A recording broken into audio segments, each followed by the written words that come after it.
Hello guys, आ चुके हैं study point coaching classes से पीपल एज रिसोर्स का लास्ट लेक्चर, जिसमें हम बात करने वाले हैं अनएम्प्लॉयमेंट की। बच्चों, अनएम्प्लॉयमेंट का मतलब होता है बेरोजगारी, जो आप लोग कतई नहीं हो। बट अगर पढ़ाई नहीं करी तो बेरोजगार होने में समय नहीं लगेगा। बेरोजगार का मतलब है जिसके पास कोई रोजगार नहीं है, जिसके पास कोई जॉब नहीं है, जो वेला बैठा हुआ है घर के ऊपर, जो कोई पैसा वैसा नहीं कमा रहा। तो आप बोलोगे सर हम भी तो वेले ही बैठा हुआ है, पढ़ाई में मन लगता नहीं है, बस इंस्टाग्राम की रीलें वगैरह में मजा आ जाता है। तो आपको एक चीज बता दूं, हमारी गवर्नमेंट ने बोला है कि जो बच्चे होते हैं 18 साल से कम, हम उन्हें वर्किंग एज में नहीं मानते हैं। 18 के बाद वर्किंग एज चालू हो जाती है, ये हम गवर्नमेंट ने बोला, मैंने नहीं बोला। तो आप चिंता ना करिए, 2-2.5 साल अभी है आपके पास, तो उसमें काम करिए, जॉब मत ढूंढिए, अपना चालू करिए और अच्छे से पैसे कमाइए। तो अनएम्प्लॉयमेंट का मतलब है those people who are willing to work. काम करने की इच्छा तो है बट काम मिल नहीं रहा। ससुरा, काम करने की इच्छा है बट काम मिल नहीं रहा।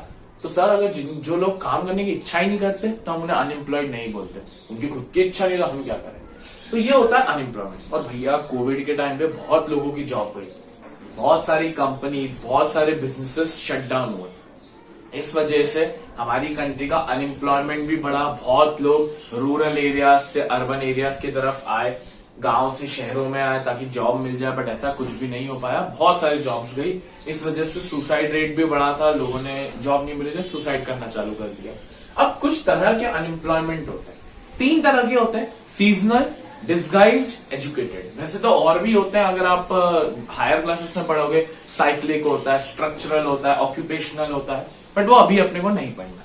सीजनल अनएम्प्लॉयमेंट, भैया नाम में छुपा है सीजनल, मतलब सिर्फ सीजन वाइज वो बंदा अनएम्प्लॉयड रहेगा। कुछ सीजन वो काम करेगा, साल में कुछ महीने वो काम करेगा, कुछ महीने नहीं करेगा। ये मोस्टली आपको रूरल एरियाज में देखने को मिलेगा। जैसे हार्वेस्टिंग, पहले सोइंग के टाइम पर जब अनाज को बोना है तब उसने काम कर लिया, बाकी फिर बीच में छुट्टी हो गई, फिर वो हार्वेस्टिंग के टाइम पे आ गया। तो जो बीच का अंतराल आया ना, उसको हम बोलते हैं सीजनल अनएम्प्लॉयमेंट। पूरे साल में कुछ महीनों के लिए वो अनएम्प्लॉयड रहा, तो उसे हमने बोला सीजनल अनएम्प्लॉयमेंट। जैसे अगर शहरों में बात करो तो कुछ लोग होते हैं ना, जैसे दिवाली में पटाखों की दुकान लगा ली, होली में कलर्स की दुकान लगा ली, बीच में जगह खाली हो गई, तो ये वाले जो लोग होते हैं इनको बोलते हैं सीजनल अनएम्प्लॉयमेंट। ठीक है। सेकंड, डिस्गाइज्ड अनएम्प्लॉयमेंट, ये इंपॉर्टेंट है और ये 10th में भी आएगा। डिस्गाइज्ड अनएम्प्लॉयमेंट क्या होता है? या डिस्गाइज्ड अनएम्प्लॉयमेंट दिखता नहीं है, मेन दिक्कत। जैसे एक जमीन है, उस जमीन के ऊपर मात्र और मात्र 5 लोगों की जरूरत है, क्योंकि जमीन है, जमीन से प्रोडक्शन तो उतना ही होने वाला है, भले 5 लगाओ या 10 लगाओ, बस हाँ वो है कि काम का लोड कम हो जाए। 5 लोगों की जरूरत है, उसके ऊपर बिन फोकट 8 लगे हुए हैं। जरूरत 5 की है, लोग हैं 8, तो जो फोकट के 3 है ये कुछ कर थोड़ी ना रहे, इनकी वजह से प्रोडक्शन थोड़ी ना बढ़ेगा, इनकी वजह से तो बस क्या होगा, उन 5 का काम का लोड कम हो जाएगा, बाकी पैसा तो इंक्रीज नहीं होगा। तो जो 3 है ना, इनको हम बोलते हैं डिस्गाइज्ड अनएम्प्लॉयमेंट। समझे बच्चों? तो क्या है, when more people are indulge than actually needed, जब ज्यादा लोग हैं चाहिए कम, तो उसे हम बोलते हैं डिस्गाइज्ड अनएम्प्लॉयमेंट। इसका एग्जांपल भी दे रखा है 5 और 8 वाला। तो ये दोनों जो होते हैं सीजनल और डिस्गाइज, ये वो होते हैं दोनों रूरल एरियाज के अंदर। रूरल मतलब गांव के एरिया।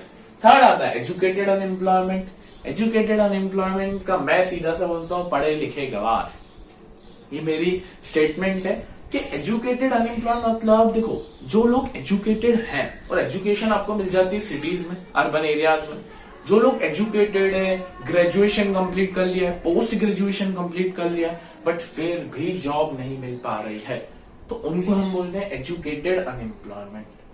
सीधा साधा मतलब। अब ऐसा जॉब क्यों नहीं मिल पा रही सर? स्किल्स नहीं है, सिर्फ डिग्री पे फोकस किया, स्किल्स नहीं, तो इस कारण से हम बोलते हैं एजुकेटेड अनएम्प्लॉयमेंट। चीज क्लियर हुई बच्चों? अब अपन बात करते हैं डिसएडवांटेजेस ऑफ अनएम्प्लॉयमेंट की। चलिए, तो अब देखिए अगर कि अनएम्प्लॉयमेंट की वजह से नुकसान क्या हो रहा है, डिसएडवांटेजेस क्या है, तो भैया बहुत सारे हैं। कुछ 5 मैंने लिखे हैं, आप अपने मन से भी लिख सकते हैं।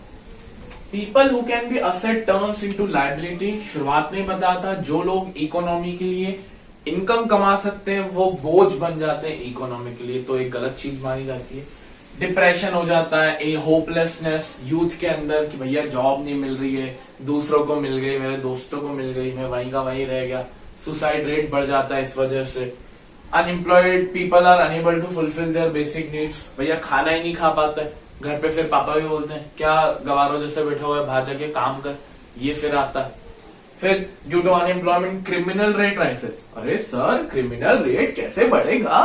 अरे कुछ नहीं बच्चों, अनएम्प्लॉयमेंट, अब लोगों के पास जॉब नहीं है तो यार सोचेंगे पैसा तो चाहिए, गर्लफ्रेंड को घुमाना है, गर्लफ्रेंड को चॉकलेट वॉकलेट खिलानी है, तो यार क्यों ना डेरा डाला जाए, सॉरी डेरा नहीं, डाका डाला जाए। तो भैया वो घुस जाते किसी के घर के अंदर, आय हाय चोरी कर ली, तिजोरियों में से सोना चुरा लिया, तो क्राइम बढ़ने लगते हैं। बट जो भी ये चीज सोच रहे हो कि गर्लफ्रेंड को इम्प्रेस करने के लिए पैसा चुराना सही रहेगा, पहले ही बता दूं कि आपको फिर जेल भी हो सकती है, तो do at your own risk, ठीक है। तो people become workload for the economy, भैया लोड बन जाते हैं, बोझ बन जाते हैं इकोनॉमी के लिए।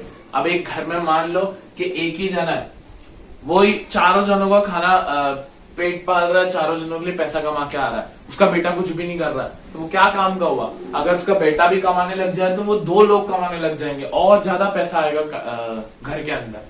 तो ये 5 पॉइंट थे। सबसे पहला असेट से लायबिलिटी बन जाते हैं, होपलेसनेस, सुसाइड रेट बढ़ता है, क्राइम रेट बढ़ने लगता है, फिर बेसिक नीड्स फुलफिल नहीं कर पाते हैं, और अब इकोनॉमिकली वर्कलोड बन जाते हैं। तो आई थिंक आपको ये चैप्टर, ये कॉन्सेप्ट सारे क्लियर हो गए होंगे। तो इसके नोट्स आपको डिस्क्रिप्शन बॉक्स में मिल जाएंगे। इसी के साथ हमने टर्म 1 का, याद रखना टर्म 1 हाफ ईयरली का इकोनॉमिक्स कंप्लीट कर लिया है। Thank you for watching this video. Radhe Radhe.